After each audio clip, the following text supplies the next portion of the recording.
Welcome to learner B. I am Shivani Chauhan. इस video में हम देखने वाले हैं क्लास 10th पॉलिटिकल साइंस का जो फर्स्ट चैप्टर है सिविक्स की बुक का पावर शेयरिंग, उसके एनसीईआरटी सॉल्यूशंस। तो देखो पहला क्वेश्चन है, what are the different forms of power sharing in modern democracies, give an example of each of these. तो कितने टाइप की पावर शेयरिंग होती है मॉडर्न डेमोक्रेसीज में और हमें उन सभी के एग्जाम्पल्स भी देने हैं।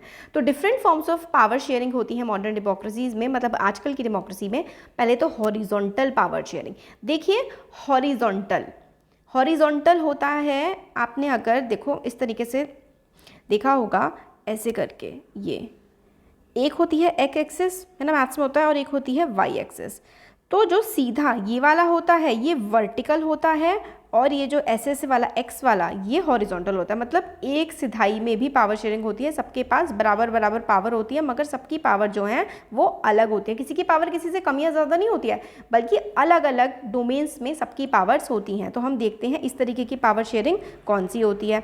तो it is the sharing of power among the different organs of government. The division of government into executive, legislature and judiciary is the example of horizontal division of power. तो देखो एग्जीक्यूटिव का काम अपना अलग है, लेजिस्लेचर का काम अलग है, और जुडिशरी का काम अलग है। देखो सबसे पहले आता है लेजिस्लेचर का काम। लेजिस्लेचर का काम होता है कानून बनाना, एग्जीक्यूटिव का काम होता है उस कानून को इम्प्लीमेंट करवाना, जुडिशरी का काम होता है कि वो कानून अगर फॉलो नहीं किया जा रहा है, किसी इंसान ने केस करा है तो उसको फॉलो करवाना, मतलब वो हमारे समाज में फॉलो हो सही तरीके से। जो कानून लेजिस्लेचर और एग्जीक्यूटिव ने बनाया है वो फॉलो हो, ये काम नहीं फॉलो हो रहा है तो उसको पनिशमेंट देना जुडिशरी का काम है। तो इन सब की जो पावर्स है ना वो आपस में बिल्कुल अलग अलग हैं, एक दूसरे पे डिपेंड नहीं कर रही हैं। इसकी पावर सबकी अलग है और सबकी बराबर पावर आप कह सकते हैं, या फिर एक दूसरे से एकदम अलग अलग इनकी पावर्स हैं। तो यही होता है हॉरिजॉन्टल डिविजन ऑफ पावर। इन तीनों में से किसी की पावर ज़्यादा या कम नहीं है, एक साथ ये पावर इनकी अलग अलग तरीके से चल रही है।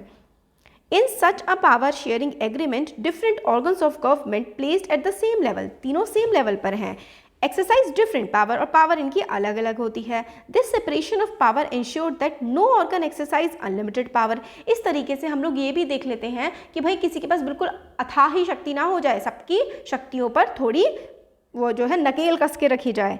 Each organ checks the other, thereby putting in place a system of check and balance. तो जो हॉरिजॉन्टल डिविजन ऑफ पावर होता है उसमें system of checks and balance भी होता है कि भाई जुडिशरी, एग्जीक्यूटिव, लेजिस्लेचर तीनों में से किसी के पास कोई अथाही पावर्स ना आ जाएं, कंट्रोल रहना चाहिए सबकी पावर्स पे। Division of power between council of ministers headed by prime minister, the parliament of India and the Indian supreme court is an example of the power this kind of power sharing. देखो parliament of India हमारी होती है legislature, legislature है हमारी parliament, prime minister और बाकी सारे ministers example हैं एग्जीक्यूटिव का, और सुप्रीम कोर्ट एग्जाम्पल है जुडिशरी का। होपफुली आपको समझ में आ गया होगा।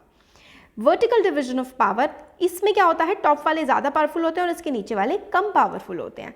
It is the sharing of power among governments at different levels, a general government of for the entire country and governments at the provincial और regional level.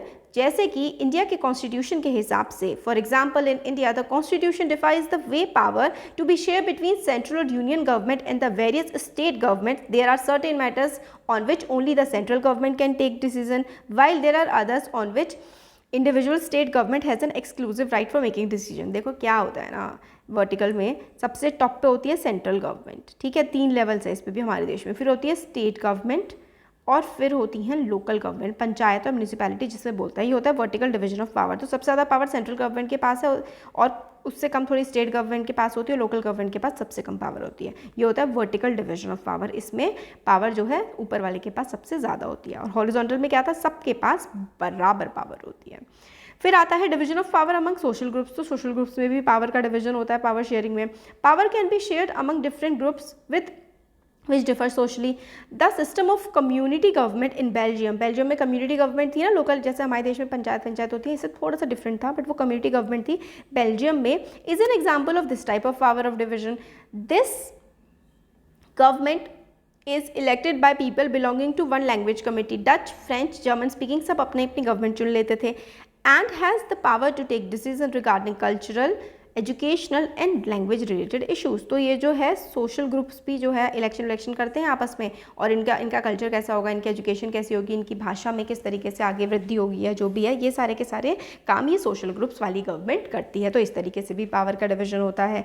Division of power between political parties, pressure groups and movements. तो political parties भी अपनी बात मनवाती हैं, pressure groups भी जो NGOs बैठ जाते हैं जाकर के धरने करते हैं ना, तो ये भी पावर एक तरीके से सरकार से ले रहे हैं डायरेक्टली या फिर indirectly. Political parties are the organization which aim to control power by contesting election में कंटेस्ट करते हैं। इन आर डेमोक्रेसी सिटीजन्स के पास जो होती है फ्रीडम होती है, have the freedom to choose among the various contenders for power. The different political parties और different alliances comprising political party, मतलब पॉलिटिकल पार्टी जो है पावर में आती है और फिर सत्ता चलाती है। Such a freedom of choice entails competition among different parties. तो अलग अलग पार्टीज के बीच में इसके लिए सत्ता में आने के लिए कॉम्पिटिशन होता है। Which in turn ensure that the power does not remain in one hand. तो एक ही हाथ में पावर नहीं रहती है, सरकारें बदलती रहती हैं। And is shared among political parties different representing different ideological and social groups. तो कोई मतलब बेसिकली हमारे देश में धर्म के नाम पर पार्टीज़ होती हैं, किसान सभा या फिर लेबर पार्टी होती हैं। तो अलग अलग जो है तबकों की अलग अलग पार्टीज़ होती हैं जो सत्ता में आती है, वो अपने हिसाब से कानून बनाती है। Pressure groups and movements also share governmental power either through participation in the government committee और by influence the decision making process. तो गवर्नमेंट की कुछ कमिटीज़ में पार्टिसिपेट करते हैं, धरने वगैरह करते हैं, जिससे अपनी मतलब बात ही मनवाने की कोशिश करते हैं। नेक्स्ट क्वेश्चन है, स्टेट वन प्रूडेंशियल रीजन, मतलब समझदारी वाला रीजन बताओ, and one moral reason for power sharing and an example from the Indian context. तो पावर शेयरिंग का एक तो ये रीज़न बताओ कि भाई समझदारी वाला है, और एक ये है कि भाई मॉरल है कि पावर शेयर करनी चाहिए, इंडिया के कॉन्टेक्स्ट में एग्जाम्पल देकर के बताना है। A prudential reason for power sharing is that it leads to the avoidance of conflict between social group। तो समझदारी वाला तो ये है कि भाई पावर शेयर कर लो, नहीं तो दो अलग अलग समाज के तबकों में लड़ाई होगी, जैसे कि हमने श्रीलंका में देखा। Since social conflict often leads to violence and political instability, power sharing is a good way to ensure the stability of political order। तो पावर शेयरिंग भाई करना सही है, समझदारी भरा है, प्रूडेंशियल है, क्योंकि अगर पावर शेयरिंग नहीं करोगे तो दंगे होंगे और देश वैसे ही बेकार हो जाएगा। इन इंडिया सीट्स जो हैं हमारे देश में लेजिस्लेचर में रिजर्व हैं सोशली वीकर सेक्शन के लिए, SC ST के लिए कुछ सीटें रिजर्व की गई हैं, ताकि मतलब उनके साथ जो समाज में हिस्ट्री में अन्याय हुआ है वो मतलब ठीक किया जा सके, और मतलब अनरेस्ट ना हो देश में। A moral reason for power sharing is that it upholds the spirit of democracy in a truly democratic setup the citizen to have a stake in the governance. In India the citizen can come together to debate and criticise the policies and decision of government. तो ये morally भी right है भाई, लोगों का अधिकार होना चाहिए कि देश में क्या हो रहा है क्या नहीं हो रहा है, तो लोगों की भी तो उसमें कुछ से होनी चाहिए, इसीलिए मॉरली करेक्ट है डेमोक्रेसी में पावर शेयरिंग होना। This in turn puts pressure on the government to rethink its policies and consider its decision. This active political participation is in keeping with the moral reason for power sharing. तो भाई power sharing होनी चाहिए क्योंकि ये moral है, क्योंकि ये सही है हमारे समाज के लिए। हर एक इंसान के पास ये हक होना चाहिए कि वो भी सत्ता में आ सके और अपनी बात को रख सके। आफ्टर रीडिंग क्वेश्चन 3 है, after reading the chapter 3 students due different conclusion, which of these do you agree with and why, give your reason in about 50 words. तो 3 बच्चों ने चैप्टर पढ़ने के बाद अलग अलग कंक्लूजन निकाले, आप किस बच्चे से सहमत करते हैं फिर आपको बताना है। तो थॉमन कह रहा है पावर शेयरिंग ज़रूरी है only in societies which have religious, linguistic और एथनिक डिवीजन। पावर शेयरिंग सिर्फ वहीं पे होनी चाहिए जहाँ पे धर्म के आधार पर, जाति के आधार पर या फिर भाषा के आधार पर जो है वो भेदभाव हो।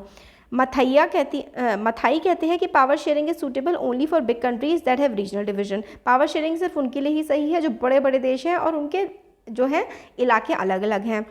औसिफ कहते हैं कि every society need some form of power sharing even it is small और does not have social division. भाई ये समझदार बच्चा है। औसिफ कहते हैं कि भाई पावर शेयरिंग तो चाहे कितना ही छोटा देश हो, कितनी ही छोटी सी सोसाइटी हो, हर किसी के पास हर जगह पावर शेयरिंग ज़रूरी है, हर किसी के पास पावर होनी चाहिए ताकि वो अपनी बात को आगे रख सके। तो Ausif statement is the most logical and thus should be agreed on. Power sharing not only prevent conflict, power sharing से लड़ाइयाँ खत्म होती हैं। आप अपने घर में देख लीजिए, मम्मी पापा सिर्फ पापा के पास है, सिर्फ मम्मी के पास पावर हो तो भाई बहुत ज़्यादा दिक्कतें आती हैं घर में। ऐसे घरों में मतलब देखिए ना कि एक इंसान के पास पावर होती है तो गड़बड़े होती हैं। जब दोनों लोगों के पास या फिर ज़्यादा लोगों के पास अपनी अलग अलग पावर्स होती हैं, पावर शेयर होती है, तो हम ज़्यादा हारमोनियसली, ज़्यादा अच्छे से उस जगह पर रह सकते हैं। तो power sharing not only prevent conflict between various group in society but it also inculcate a sense of worth in citizen, क्योंकि भाई जिसको पावर दी जा रही है उसको ये भी तो फील होता है कि उसकी कोई इज्जत है समाज में या उसकी लाइफ में या दूसरों की लाइफ में. The people will be more satisfied with the government if they have a say in the decision making process. भाई लोग ज़्यादा खुश होंगे अगर उन आपसे कोई पूछा ही ना जाए. सपोज करिए आपके घर में आपके लिए बैग आ रहा है, आपके लिए कपड़े आ रहे हैं और आपसे पूछा ही ना जाए कि भाई तुझे कौन सा पसंद है, तो आपको कैसा लगेगा? बुरा लगेगा. बुरा लगेगा तो फिर हम लोग जो है रिजेंट करते हैं, हमारे चिड़चिड़े हो जाते हैं, फिर घर की शांति भंग हो जाती है. तो इसलिए डिसीजन मेकिंग में सबका जो है वो कंट्रीब्यूशन होना चाहिए, तभी शांति रहते हैं. यही घर की बात है और यही देश की बात है. नेक्स्ट क्वेश्चन है question number 4. A mayor of Marsham, a town near Brussels in Belgium, has defended a ban on speaking French in town's school. He said that the ban would help all non-Dutch speakers integrate in the Flemish town. Do you think that this measure is in keeping with the spirit of Belgium power sharing agreement? तो भाई ये जो कह रहा था कि mayor था Belgium का ब्रूसेल्स वाले रीजन में, ये कहता है कि भाई फ्रेंच भाषा नहीं बोली जाएगी, उससे डच वालों के लिए फ़ायदा होगा. तो आपको क्या लगता है कि कोई फ़ायदा है? This measure is not in keeping with Belgium's power sharing agreement. The agreement seeks to maintain peace between French and Dutch speaking communities. By banning French the mayor will cause civil unrest. Both the languages should be made acceptable in the town school. The bilingual education system will be better way to integrate the people of the town. तो भाई अगर आप किसी को उनकी भाषा बोलने से रोकेंगे तो उनके मन में क्या होगी? उनके मन में गलत भावनाएं आएंगी. गलत भावनाएं जो हैं वो अनरेस्ट लाती हैं, वो दंगे फसाद लेकर के आती हैं और समाज में जो है वो शांति नहीं रहती है. फिर इसलिए हमें सबकी भावनाओं को इज्जत देनी चाहिए ताकि हमारा समाज में शांति रहे. यही बेल्जियम में भी होना चाहिए कि भाई फ्रेंच बोल रहे हैं तो उनको फ्रेंच बोलने दो, जो डच बोल रहा है डच बोलने दो, दोनों भाषाओं को ऑफिशियल बना दो और दोनों भाषाओं को स्कूल में चला दो. Simple.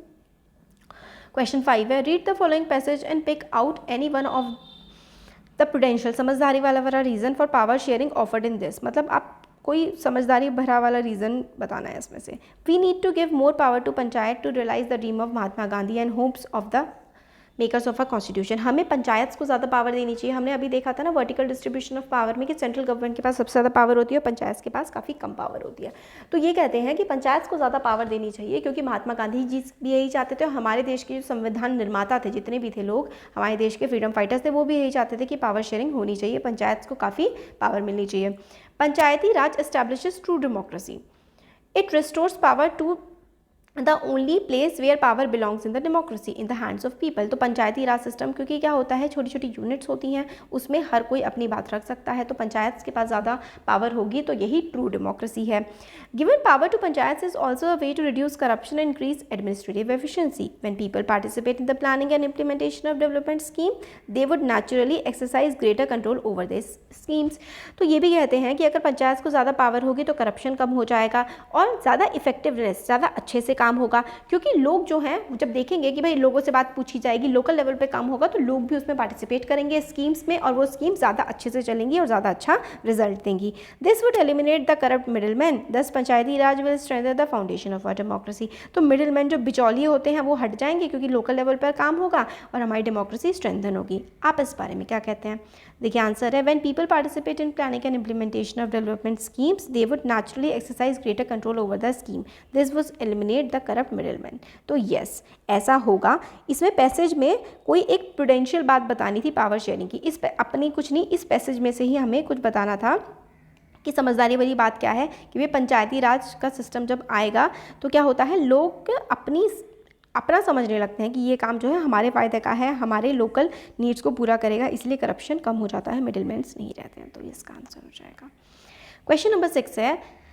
Different arguments are usually put forth in favour and against of power sharing. Power sharing होनी चाहिए नहीं होनी चाहिए, अलग अलग आर्ग्यूमेंट्स दिए जाते हैं लोगों के द्वारा. Identify those which in favour of power sharing and select the answer using the codes given. तो पावर शेयरिंग क्यों होनी चाहिए फेवर में, ये हम लोगों को बताना है. तो देखिए ये वाला ABDF, ये वाला कोड जो है वो ज़्यादा अच्छा है. A रिड्यूसेस कॉन्फ्लिक्ट, क्योंकि पावर शेयरिंग कॉन्फ्लिक्ट रिड्यूस करता है अलग अलग कम्युनिटीज़ के बीच. बिल्कुल सही है. पॉसिबिलिटी ऑफ आर्बिट्रेरीनेस, मतलब किसी एक इंसान की अपनी अपनी चलेगी, इसकी पॉसिबिलिटी भी ख़त्म हो जाती है. अकोमोडेट करता है पावर शेयरिंग डाइवर्सिटी, मतलब जितनी भी भिन्न भिन्न चाहे भाषाएं बोलने वाले, अलग धर्म को मानने वाले, अलग कम्युनिटी के, अलग कास्ट के लोग भी पावर शेयरिंग में अच्छे से रह पाते हैं. और promotes peoples participation in the government. क्योंकि पावर शेयरिंग होती है अलग अलग लेवल्स पे, तो लोगों का पार्टिसिपेशन भी गवर्नमेंट में बढ़ता है। तो आप ये what are the benefits of power sharing में ये 4 पॉइंट्स भी लिख सकते हैं। क्वेश्चन 7 है, consider the following statement about power sharing agreements in Belgium and Sri Lanka. तो बेल्जियम और श्रीलंका में पावर शेयरिंग एग्रीमेंट के बारे में हम लोगों को कंसिडर करने हैं स्टेटमेंट, और इसमें से कौन से स्टेटमेंट करेक्ट हैं ये हमें बताने हैं। तो बेल्जियम में Dutch speaking majority people try to impose their domination on the minority French speaking community. तो ऐसा नहीं था, उन्होंने डच ने फ्रेंच ने क्या किया, आपस में एक तरीके से तालमेल बैठाया और अच्छे से काम करने का सोचा। तो ए वाला तो देखो गलत हो गया। श्रीलंका में the policies of government sought to ensure the dominance of Sinhali speaking majority. Yes, Sinhali speaking majority थी, तो श्रीलंका की गवर्नमेंट ने सोचा कि सिन्हालीज ही जो है वो आगे बढ़े और हम बाकी जो तमिल बोलने वाले लोग हैं, दूसरी भाषा बोलने वाले लोग हैं, उनको हम लोग आगे नहीं आने देंगे। तो ये श्रीलंका की गवर्नमेंट ने किया था। Tamil in Sri Lanka demanded a federal arrangement of power sharing to protect culture, language and opportunity and equality of opportunity in education and jobs. हाँ बिल्कुल सही है। तमिल के जो श्रीलंकन तमिल्स थे, उन्होंने कहा था कि भाई उनको जॉब्स में, पढ़ाई लिखाई में बराबर अपॉर्चुनिटी मिलनी चाहिए। Transformation of Belgium from unitary government to federal one prevented the possible division of country on linguistic line. बिल्कुल सही है। पहले क्या था, एक ही सरकार होती थी। फेडरल का यूनिटरी गवर्नमेंट का मतलब होता है कि टॉप लेवल पर एक गवर्नमेंट है, उसी की पूरी देश में चलेगी। फेडरल गवर्नमेंट होती है कि स्टेट के, सेंटर के पास भी अच्छी खासी पावर होती हैं और स्टेट के पास भी पावर्स होती हैं। तो बेल्जियम जो है वो पहले यूनिटरी मेथड फॉलो करता था, फिर वो फेडरल मेथड फॉलो करने लगा, मतलब स्टेट के पास और सेंटर के पास दोनों के पास पावर्स होने लगी। इससे क्या हुआ, वो देश अच्छे से चल पाया, उस देश का बंटवारा नहीं हुआ भाषा के आधार पर। तो बी सी डी आंसर्स हो गए। नेक्स्ट है मैच करना है लिस्ट 1 और लिस्ट 2 को and select the correct answers. और करेक्ट आंसर्स को सिलेक्ट करना है। तो देखिए, power shared among different organs of government, तो उसको अलग अलग ऑर्गन्स जो हैं गवर्नमेंट के, उनके बीच में अगर पावर शेयरिंग होती है तो अलग अलग ऑर्गन्स हैं ना गवर्नमेंट के, ठीक है, एक साथ होते हैं वो, तो उसको हम लोग क्या बोलते हैं, ऐसी गवर्नमेंट को हम लोग क्या बोलेंगे, अलग अलग ऑर्गन्स हैं। मतलब एक ऑर्गन ये हो गया, एक ऑर्गन ये हो गया, इनके बीच में पावर शेयरिंग हो रही है। तो ये क्या था, ये हमारा हॉरिजॉन्टल डिस्ट्रीब्यूशन ऑफ पावर था ना, हॉरिजॉन्टल डिस्ट्रीब्यूशन ऑफ पावर था इस तरीके से।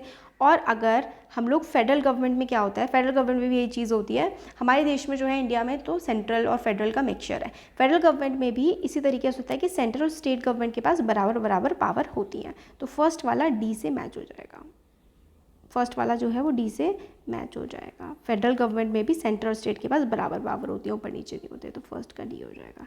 Power share among governments at different level, अलग अलग लेवल पर अगर जो है पावर की शेयरिंग होती है, एक सेकेंड, अलग अलग लेवल पर पावर की शेयरिंग होती है, तो उसको हम लोग फेडरल गवर्नमेंट से ज़्यादा रिलेट कर पाएंगे। तो 2 वाले का तो देखो डी हो जाएगा, ये वाला ज़्यादा है। पावर शेयर अलग अलग डिफरेंट लेवल पर, वो फेडरल गवर्नमेंट हो जाएगा। पावर शेयरिंग हम डिफरेंट ऑर्गन, अलग अलग ऑर्गन्स के बीच में जो पावर की शेयरिंग होती है, हाँ, उसको हम लोग सेपरेशन ऑफ पावर कहते हैं। बी वाला आंसर इसका हो जाएगा। फर्स्ट का सॉरी बी हो जाएगा, मैंने गलत सेंस में ले लिया था, क्योंकि पावर जो है वो अलग अलग ऑर्गन के बीच में जब शेयर होती है तब उसको हम सेपरेशन ऑफ पावर कहते हैं। Power share by different social groups और पावर शेयर्ड बाय 2 और मोर पॉलिटिकल पार्टी, 2 या 2 से ज़्यादा पॉलिटिकल पार्टीज़ के बीच में पावर शेयर होती है, तो उसको हम लोग कोलिजन गवर्नमेंट कहते हैं। Power share by different social groups, उसको हम लोग कम्युनिटी गवर्नमेंट कहते हैं। तो कम्युनिटी गवर्नमेंट बेल्जियम में थी ना, वो हमने देखी थी। तो 3 का ए हो जाएगा, 1 का बी, 2 का डी और 4 का सी हो जाएगा। लास्ट क्वेश्चन है क्वेश्चन नंबर 9, ये हम लोग देख लेते हैं। कंसिडर द फॉलोइंग स्टेटमेंट्स, तो हमें 2 स्टेटमेंट्स को कंसिडर करना है on power sharing and select the answer using code.